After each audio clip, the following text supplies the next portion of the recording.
Hey, welcome back. So here's a question that I got.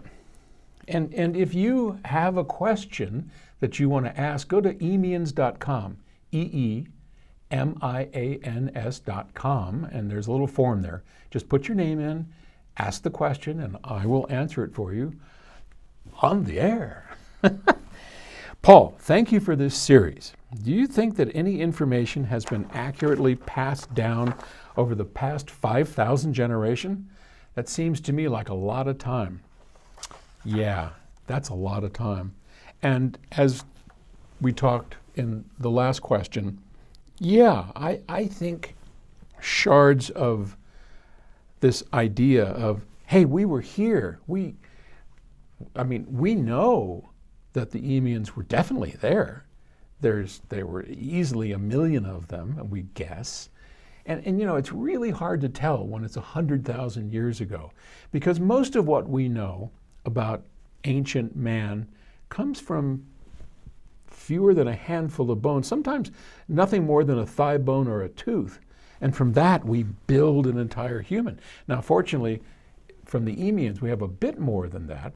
We know that they were clearly Homo sapiens. We've seen skulls. We know that their brain cavities were the same facial kind of look. So we know that they were us. They were our branch of current people, Homo sapiens. This we know. What they were doing, thinking, you know, they did enough of it that we transcended them, that we are here because it's like a time machine, right? So 5,000 generations ago, 100,000 years ago, there were enough of them doing what they did to keep going, reproducing, and here I am, here you are. And we are ancestors of the Eemians. So whatever their story was, they would pass that on like we do. Father to son, mother to daughter. There's probably not a whole lot of difference from what we do today and what they did back then. We're pretty sure they had language. We know that they had ritual. We know they had art. We know they had tools. And, you know, imagine 100,000 years from now. And you know what? I don't think you can. I can't. I have trouble imagining next year, let alone 5,000 people after my death. I can't imagine it. Our little brains can't wrap our heads around that thing. It's just, I don't think you can. But what would people think of us? What would they look back and say, well, yeah, I mean, you know, they probably had some cool stuff, or they had language, we can see this or that.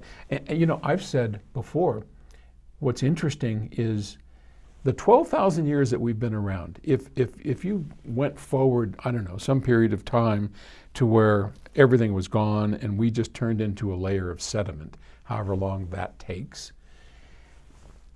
we would be about as thick as a piece of paper. Everything. The whole 12,000 years that we've been around since the Holocene began in this current warming period. So it's kind of humbling to think, because you're right in the middle of it. Hey, you know, hey, here's an Apple computer. You know, here's a book. It's a good book. Is any of this going to survive? No. Will tales of it survive? Possibly. Something would survive of it. And as I said before, we live our lives by telling stories. We tell stories to ourselves. We tell stories, and by stories, I don't mean we make stuff up. It's just, this is how we explain our lives. Our lives are based on stories. And those stories get passed on over and over, modified, changed, sure, but they do get passed on. So, all right. Hey, if you have a question, definitely go over to eemians.com, EEMIANS.com, and look for the little form, write your question, and I will read it on the air. Thanks for being here. Talk to you later. Bye.